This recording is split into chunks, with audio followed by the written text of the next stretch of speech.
अल्हम्दुलिल्लाहि रब्बिल आलमीन वस्सलातु वस्सलामु अला सय्यिदिल अंबिया वल मुरसलीन व अला आलिहि व सहबिहि अजमाइन। अऊज़ु बिल्लाहि मिनश शैतानिर रजीम। बिस्मिल्लाहिर रहमानिर रहीम। रब्बि इश्रह ली सदरी व यस्सिर ली अमरी वहलुल उक़दतम मिन लिसानी यफ़क़हू क़ौली। अल्लाहुम्मा रहमतक नरजू फला तकिलना इला अनफुसिना तरफ़त ऐन व अस्लिह लना शुऊनना कुल्लहा। अल्लाहुम्मा सल्लि अला सय्यिदिना मुहम्मद व अला आलि सय्यिदिना मुहम्मदिन व बारिक वसल्लिम। आमीन या रब्बल आलमीन।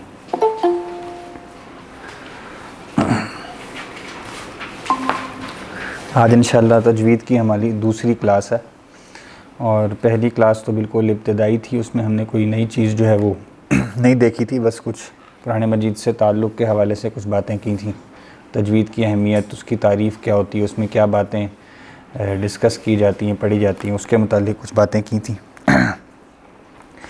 तो आज इंशाअल्लाह हम जो है वो पहली तख्ती जो होती है ना हर नूरानी कायदे की, जिसको आप हुरूफ तहज्जी कह लें, हुरूफ मुफरदात कह लें, अकेले अकेले लफ्ज़, यानी अकेले अकेले जो हुरूफ हैं अलिफ बा ता सा, उनको हर हर्फ को सही तरीके पर कैसे पढ़ना है, इससे हम इंशाअल्लाह आगाज़ करेंगे। और इसमें हम इब्तदान लिख तो सारे लेंगे, लेकिन कुछ ग्रुप्स बनाकर इनको सीखने की कोशिश करेंगे। यानी एक तरह के जो हुरूफ जिनकी अदायगी कुछ मिलती जुलती है, उनको पहले ग्रुप में कुछ उनको देख लेंगे, फिर जो दूसरी तरह के हैं जिनकी कुछ और आपस में मुनासिबत है, उनको दूसरे लेक्चर में देख लेंगे। इस तरह फिर तरतीब के साथ जो है वो हम इनको देखते जाएंगे, ताकि याद करने में भी आसानी रहे और मश्क जो है वो भी आसान रहे। उसके साथ साथ फिर हम कुछ कुरान मजीद की सूरतें, उनसे हम मश्क करके तो अपनी जो है वो क्लास को आगे बढ़ाएंगे। तो बिस्मिल्लाहिर्रहमानिर्रहीम। ये जो हुरूफ हैं मैं पहले सारे आपके सामने लिख देता हूँ।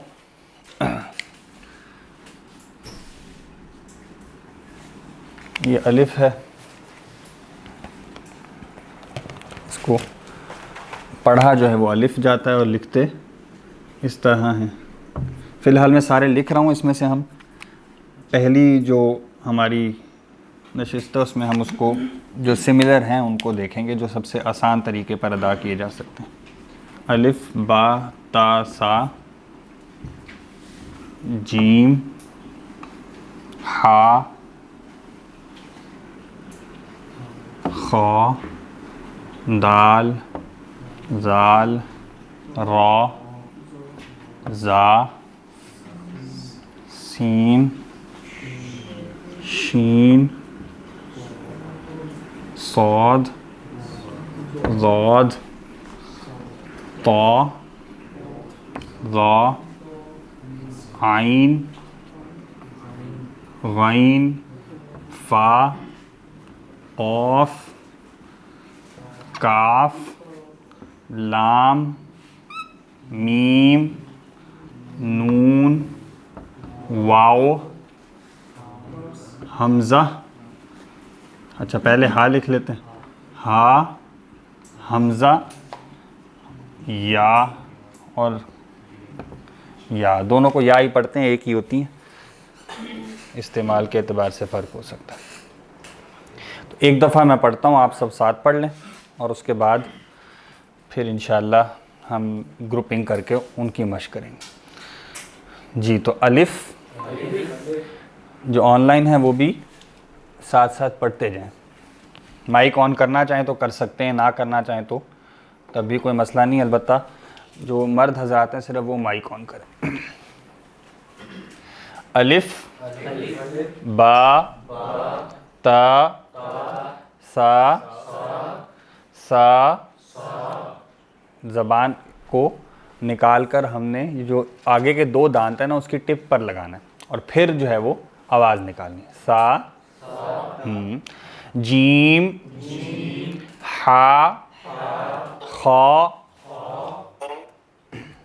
दाल जाल, जाल भी उसी तरह जिस तरह हमने सा पढ़ा है ना, उसी तरह आपने ज़बान को बाहर कुछ निकाल कर तो जो अगले दो दांत हैं उसकी टिप पर लगाना है और फिर आवाज़ निकालनी। जाल रा ज़ा सीन शीन सौद वाद, ता, वा,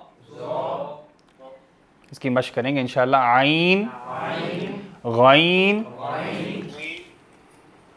फा, काफ, काफ, लाम, मीम, नून, वाव, हा, हमजा, या।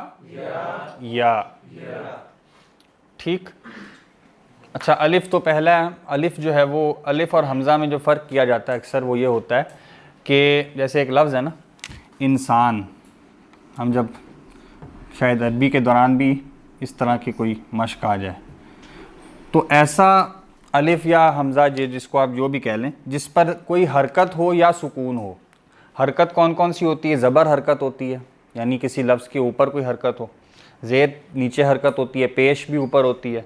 या सुकून हो, जैसे ये सुकून है ना, जिसको हम जज़म नहीं कहते, इसको हम सुकून कहते हैं। जज़म एक हालत होती है फ़ेल की, तो बहरहाल इस्तिलाहन इसको सुकून कहा जाता है। तो अगर ये ज़बर हो या ज़ेर हो या पेश हो या सुकून हो, ज़ेर की मिसाल क्या है? इंसान में ये। इसी तरह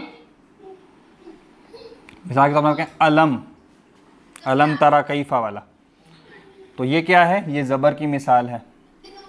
इसी तरह आपने वो पढ़ा था इक़रा वक्तुब, तो यहाँ मैंने कहा था पेश है, ये क्या है? उक्तुब। ये भी हमज़ा है, ये भी हमज़ा है, ये भी हमज़ा है, ये भी हमज़ा है। इसी तरह आप कहें इक़रा, तो ये भी हमज़ा है, ठीक, लेकिन ये अलिफ है, ठीक है। तो अलिफ क्या होगा? जिस पर ना ज़बर हो, ना ज़ेर हो, ना पेश हो, ना सुकून हो, बल्कि आप समझ लें उससे जो पिछला हर्फ है जो ज़बर है उसको वो लंबा कर देता, ठीक है।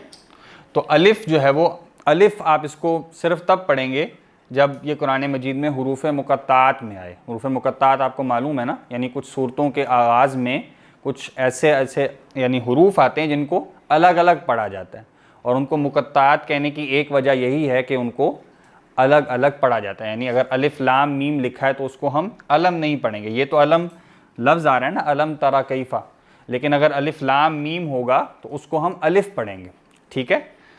तो इस वजह से उनको मुक़त्तात कहा जाता है। इसकी दूसरी वजह यह भी है कि उसके मानी जो हैं वो मखलूक से काट दिए गए, इसलिए भी उनको मुक़त्तात कहा जाता है। मुक़त्तात का मतलब जिनको काट दिया गया, तो अलग अलग पढ़ा जाता है, इसलिए उनको मुक़त्तात कहते हैं। और अलिफ सिर्फ तब पढ़ा जाएगा जब वो यानी हुरूफ़ मुक़त्तात में आए। उसके अलावा जब भी अलिफ आएगा तो उसको हम अलिफ के तरीके पर नहीं पढ़ेंगे, बल्कि वो उसके पीछे जो ज़बर होगी उस ज़बर को हम कुछ लंबा कर देंगे तो वो अलिफ की साउंड बन जाएगी। जैसे क्या है? इंसान, ठीक है। तो सान में हमने सीन को थोड़ा सा लंबा किया ना, तो वो अलिफ जो है वो उसकी अदायगी होगी। तो अलिफ पढ़ेंगे हुरूफ़ मुक़त्तात में। कैसे पढ़ेंगे? अलिफ। लाम को हमने बिल्कुल, यानी इसमें एक फ़र्क ये किया जाता है कि जो आप समझ लें मजहूल नहीं पढ़ा जाता, यानी हम जैसे उर्दू में बोलते हैं ना अलिफ, तो लिफ नहीं करना बल्कि लिफ, ठीक है। अलबत्ता ये कुछ बारीकी जो है ये मिस भी हो जाए कभी तो कोई मसला नहीं है, लेकिन अभी हम चूँकि सीख रहे हैं तो हम सारी बातों को देखते जाएंगे। यानी मजहूल पढ़ने का मतलब होता है ना, ज़ेर है ना मिसाल के तौर पे, तो जैसे आता है ना मजरेहा, तो रे पढ़ना और री पढ़ना, ये मारूफ और मजहूल का फ़र्क है, ठीक है। किसी रा के नीचे ज़ेर है फिर या है, तो आप उसको अगर रे पढ़ रहे हैं तो ये क्या है? ये उसको मजहूल पढ़ना है, और अगर आप उसको री पढ़ रहे हैं तो ये उसको मारूफ पढ़ना है। तो अक्सर व बेशतर हम अल्फाज को मारूफ ही पढ़ेंगे, ठीक है, मजहूल नहीं पढ़ेंगे। तो कैसे पढ़ेंगे? अलिफ, ठीक। उसके बाद जो ग्रुप आप बना लें, जो एक तरह की अदायगी है वो क्या है? बा, ता, सा, फिर हा है, उसके बाद खा है, रा, जा, ता, ज़ा, फा, बस, ठीक है। और या, हा भी इसी में आ जाएगा, ठीक है। हा, या और या, ठीक है। अब आप सब नोट कर रहे हैं कि इसकी अदायगी में हम इन सबको जब इनके बतौर हर्फ इसको पढ़ रहे हैं तो इस तरह पढ़ें, जैसे आगे एक अलिफ ऐड हो गया, यानी इसको जब पढ़ना होगा ना तो हम पढ़ेंगे कैसे कि बा के आगे एक अलिफ ऐड हो गया, थोड़ा सा लंबा करेंगे और उसके आगे हमजा की साउंड नहीं आएगी, यानी इसको हम यूं नहीं पढ़ेंगे बा, यूं नहीं पढ़ेंगे, ये गलत होगा क्योंकि आगे हमजा नहीं है ना।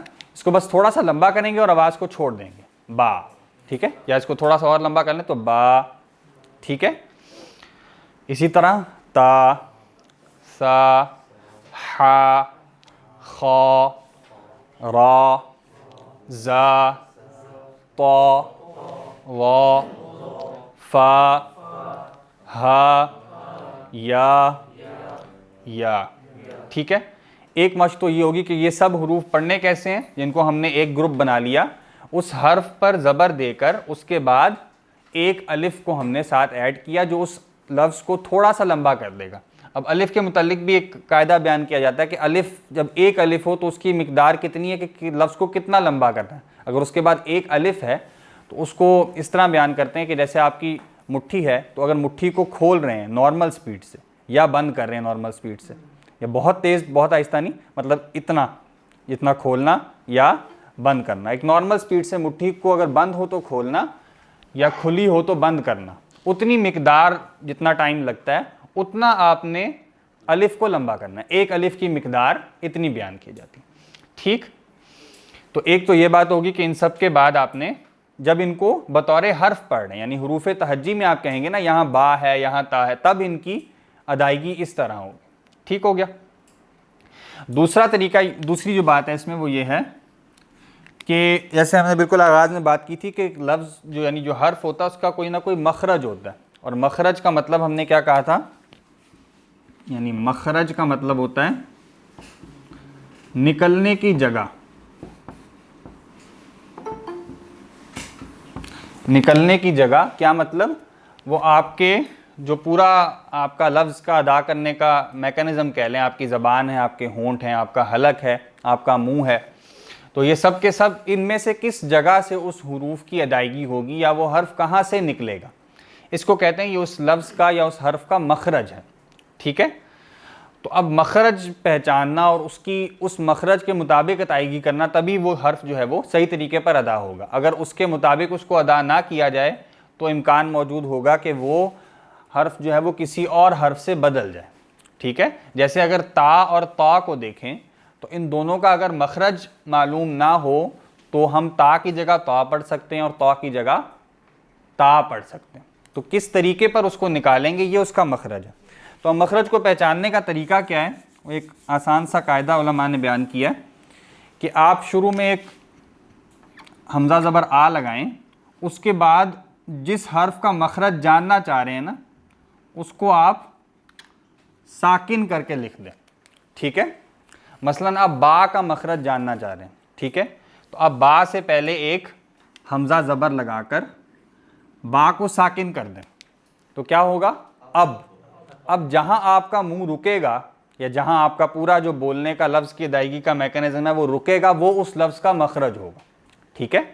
तो अब का मतलब क्या हुआ, अब आपके दोनों होंठ ये बा का मखरज है, ठीक है, दोनों होंठ जहां बंद होंगे वहां से बा की अदायगी होगा। और बा चूँकि उर्दू में हम इस्तेमाल करते हैं और इसका कोई और मुशाबे हर्फ भी नहीं है, लिहाजा इसकी अदायगी हमारे लिए आसान है। तो अब इससे मालूम हो गया बा का मखरज क्या है। अब क्या अगला लफ्ज़ है, ता। तो अत, अब आपको मालूम है आपकी ज़बान जो है वो दांतों के कुछ पीछे लग रही है, ठीक है, अत। तो इस तरह आपने ता पढ़नी, ये ता भी वही है जिसको हम उर्दू में ता के तरीके पर इस्तेमाल करते हैं, तो ये बिल्कुल वैसे ही अदा होगा। अगला क्या है, सा। ये थोड़ा सा मुश्किल हर्फ है, इसको आप बेशक हाईलाइट भी कर लें, इसकी आपने कुछ मश्क करनी होगी। सा जो है वो अक्सर व बेशतर सीन से हम मिला देते हैं, क्योंकि उर्दू में हम सीन ही की अदायगी से इन तब सब हुरूफ को पढ़ते हैं। हम सवाब बोलें तो उर्दू में हम उसको सवाब नहीं बोलेंगे, क्या बोलेंगे, सवाब। ये हमारा उर्दू का मुहावरा है, हम इसको फ़र्क नहीं करते, तो लिहाजा उर्दू में फ़र्क करने की ज़रूरत भी नहीं है। अलबत्ता अरबी में इसका फ़र्क ज़रूरी है। तो सा कैसे निकलेगा, उसके लिए हम इसको पढ़ेंगे अस, ठीक है। अब आपने जब अस किया तो आपको मालूम हुआ कि आपकी ज़बान बाहर निकल कर जो आपके अगले दो दांत हैं उसकी टिप पर टच हो रही, ठीक है। अस। तो मश कीजिए अस अस। और अब साथ इस बात को जहन में भी ले आएं कि आपकी ज़बान कहाँ पर लग रही है। अस, ज़बान को थोड़ा सा बाहर निकालेंगे और बाहर निकाल कर आप उसको ज़बान, ये दांतों की जो अगले दो दांत हैं उसकी टिप पर लगाएंगे, उसके बिल्कुल बाहर वाले किनारे पर नीचे लगाएंगे। अब इसमें जो गलती हो जाती है बाज़ औक़ात के ज़बान पहले निकल आती है और अदायगी बाद में होती है, तो उससे अदायगी भी सही नहीं होगी। या ये कि अदायगी पहले हो जाती है और ज़बान बाद में बाहर निकलती है, तो फिर भी अदायगी सही नहीं होगी। तो यानी आपने ज़बान को जब इस टिप पर लगाना है उसी वक्त आपने आवाज़ भी निकालनी है, तो उससे आपकी इसकी अदायगी दुरुस्त हो जाएगी। अस, ठीक है, अस। अब इसको लफ्ज़ के तरीके पर पढ़ें तो कैसे पढ़ेंगे? सा सा सा, ठीक। अगला हर्फ क्या है? हा। इसको कैसे पहचानेंगे? हमजा ज़बर लगाकर आगे साकिन कर दें, आह। अब ये जो आवाज़ है ये सबकी मारूफ आवाज़ है, यानी जब आप रोज़ा खोलें या आप जो है वो गर्मी से आएँ तो आप पानी पीकर जो आवाज़ निकालते हैं ये वही आवाज़ है, ठीक है। तो गले के अंदर से जो ठंडक की सी आवाज़ होती है ना, वो आवाज़ है हा की, आह, ठीक है, आह। तो अब ये जब ये आपकी मखरज पक्का हो जाएगा तो इसी मखरज से आवाज़ शुरू करके आपने आगे अलिफ लगा देना, ठीक है। तो पहले आह की मश कर ली जाएगी और उसके बाद उसी आह से हा पढ़ दिया जाएगा, ठीक है। तो कैसे पढ़ेंगे? हा हा हा, ठीक हो गया। अगला हर्फ क्या है? खा, ठीक। हमें उर्दू में खे पढ़ना आता है, इसको बस हमने इससे कंफ्यूज नहीं करना। जो हम उर्दू में खा पढ़ते हैं ना, तो ये और ये फ़र्क है भारत, ठीक है। तो खा जो है वो अरबी में इस्तेमाल नहीं होगा, क्यों पढ़ेंगे? खा, ठीक। या आप समझ लें जो हलक का जो अगला हिस्सा है ना, वहाँ से आपने इसको अदा करना, खा, ठीक है। और इसकी अदायगी कैसे पहचानी जाएगी? अख। ये आवाज़ भी जो है वो कुछ मारूफ है, लोग समझ सकते हैं और उसके ज़रिए इसकी मश्क की जा सकती है, ठीक है। तो अख, ठीक है, उससे खा खा खा, ठीक हो गया। दूसरी इसमें बात यह कि इसको मोटा भी किया जाएगा, ठीक है। अभी तक सारे हुरूफ को हमने मोटा नहीं किया था। मोटा करने के लिए एक लफ्ज़ इस्तेमाल करते हैं, पुर करके पढ़ना। आपने कुरान मजीद जो हाफजी होते हैं उसमें अक्सर व बेशतर इस तरह लिखा होता है, फलां जो है वो हर्फ पुर करके पढ़ा जाएगा। तो पुर करने का मतलब होता है उसको मोटा पढ़ना, यानी खा नहीं पढ़ेंगे, क्या पढ़ेंगे? खा। थोड़ा सा होंठों को आप हल्का सा गोल कर लें और आवाज़ आपकी कुछ ऊपर की तरफ जा रही है, उससे महसूस हो जाएगा इसको आपने खा पढ़ना, खा। बाकी बा को बा नहीं पढ़ा, ठीक है, वो मोटा नहीं था, उसको पढ़ा बा, ता, सा, हा। लेकिन इसको कैसे पढ़ा? खा। तो इसको हमने मोटा भी करना है। इसकी मश्क में साथ क्या शामिल है कि इसको आपने पुर करना है, यानी मोटा पढ़ना, ठीक हो गया। उसके बाद क्या है? रा, ठीक है। रा को भी मोटा पढ़ा जाएगा, ठीक है, पुर पुर करके पढ़ा जाएगा। तो इसका मखरज कैसे निकलेगा? अर, ठीक है। एक जो आर होता है उर्दू अंग्रेज़ी में, उसका जो है वो उसकी अदायगी काफ़ी, यानी हम समझे स्मूथ किस्म की होती है। हम इसको जैसे रीडर पढ़ते हैं ना, तो वो एक स्मूथ तरीका होता है इसको पढ़ने का। अरबी में इसको आपने जब मोटा करेंगे, मोटा करने के साथ आप इसको, यानी इसका मखरज अगर देखें तो अर, इसकी मश्क करें ना, अर अर अर। अड़े की ना, अड़े की आवाज़ आनी चाहिए और ना जो इंग्लिश वाला आर है उसकी आवाज़ आनी चाहिए, बल्कि दोनों से मुख्तलिफ आवाज़ इस तरह निकलेगी जैसे मैं पढ़ रहा हूँ, अर अर। यानी आपने उस जो इंग्लिश वाला आर है उसको थोड़ा सा मोटा करना है, लेकिन अड़े नहीं बनाना, ठीक है। तो दरमियान की जो चीज़ बनेगी वो क्या होगी? रा, अर अर अर, ठीक है। उससे क्या पढ़ेंगे? रा रा, जी। किसका? तो इसी तरह तो जैसे बच्चों को कहते हैं ना, जिसके अगर कोई छोटा बच्चा है जो वो नहीं पढ़ पा रहा तो उसको कहते हैं इसको तजवीद सिखाना शुरू कर दें, तो उसका जो तोतलापन है वो भी दुरुस्त हो जाता है अक्सर व बेशतर। तो बहरहाल ये मश्क जो है ना इंशाअल्लाह ताला का, ये जो कलाम की बरकत है उससे भी अक्सर व बेशतर लोगों की ठीक हो जाती। तो रा रा रा जा, ये बारीक है, इसको मोटा नहीं करना। और ये जा वही है जिसको हम जी की तरह पढ़ते हैं या उर्दू में जा पढ़ते हैं, इसमें कोई तब्दीली नहीं है। अलबत्ता एक बात है कि इसको ज़रा सख्ती से पढ़ा जाता है, जा, ठीक है, लाइट या स्मूथ नहीं पढ़ा जाएगा, जा, दांतों को ज़रा जोड़ के ज़रा सख्ती के साथ। इसका अगर मखरज निकालें तो क्या होगा, अज अज, ठीक है। अब इसी मखरज को आप खोल दें, आगे अलिफ लगा दें, तो जा जा जा जी। आगे क्या है, ज़्यादा तो नहीं हो गए, इतना एब्जॉर्ब हो जाएगा या कहा है कि सख्ती से पढ़ने जी। तो सख्ती से पढ़ने में और पुर करके पढ़ने में फ़र्क क्या है? हाँ, पुर करने का मतलब ये है कि आप उसको, जैसे आप सीधा ऊपर लेके जाते हैं ना बा, तो बा को अगर पुर करें तो क्या होगा, बा, उस तरह नहीं पढ़ा जाएगा। तो जा को पुर करेंगे तो क्या बनेगा, जौ, वो जौ नहीं होगा बल्कि होगा जा ही। लेकिन जब ज की आवाज़ निकालेंगे ना तो वो ज़रा दांत को थोड़ा सा पीस कर निकालेंगे, ये सख्ती का मतलब है। जा, वाज़े हो गया जी ठीक है। तो अगर हम आगे पढ़ें तो ये ज़्यादा तो नहीं हो जाएंगे, या इन्हीं को एब्जॉर्ब कर लें, क्या ख्याल है? चलें आगे चलते हैं। अगला क्या है, तो इसका मखरज निकालना है, वो कैसे निकलेगा, अत, ठीक है। उस ता को आप समझ लें आपने थोड़ा सा मोटा कर देना, ठीक है। तो मोटा करने के साथ ना आपके ये, जब आप अत की आवाज़ निकालेंगे ना तो आपकी ज़बान थोड़ी सी ऊपर जाके आप समझें कि होंठ थोड़े से यहाँ से फूल भी जाते हैं, अत, ठीक है। ज़बान आपकी थोड़ी सी मूव करके दांतों के पीछे वाली साइड पे लगेगी, अत अत, ठीक है। तो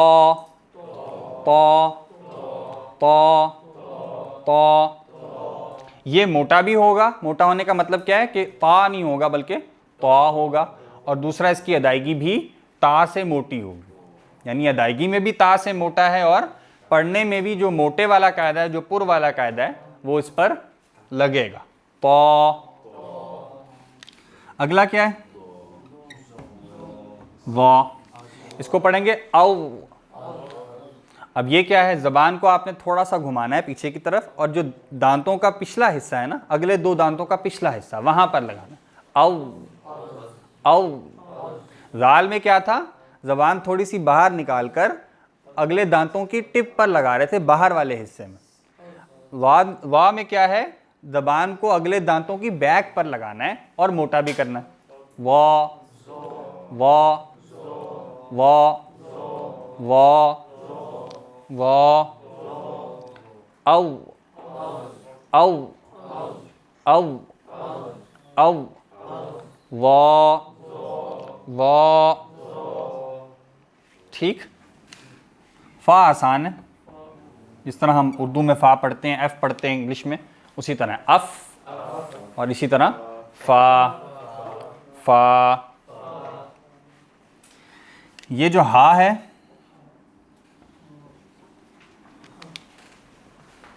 ये थोड़ा सा, जैसे ये वाला हा था, ये हलक से निकलता है, तो इसको आप कह रहे हैं या तो हलक के बिल्कुल एंड से या कुछ ना कुछ पेट की तरफ से इसकी आवाज़ आती है, जिसको हम कहते हैं ना आहें भरना। तो आह जब आप भरते हैं ना, तो आह की जो आवाज़ है वही वाला इसका मखरज है, ठीक है। यानी दूसरा हा, नॉर्मली जो हम उर्दू में हा पढ़ते हैं, वो हम जो ये हा है इसको भी वैसे ही पढ़ते हैं और दूसरे वाले को भी वैसे ही पढ़ते हैं, बस उसमें थोड़ी सी शिद्दत इस तरह पैदा करनी कि आप वो गोया पेट की तरफ से उसको या हलक के बिल्कुल आखिरी हिस्से से निकालेंगे।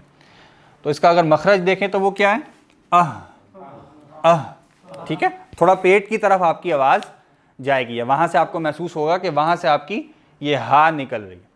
तो हा हा, ये सीने वाला हिस्सा थोड़ा सा इन्वॉल्व करना है, हा हा हा हा, आह आह, हा, ठीक। और या जो है वो आसान है, इसका मखरज निकालेंगे तो आई। अब वो शद से आई बन जाएगा, और इसको पढ़ना वैसे मुश्किल होता है, या को साकिन जो है ना उस पर वक्फ करना मुश्किल होता है, तो आई कह लें इसको। बहरहाल इसका मकसद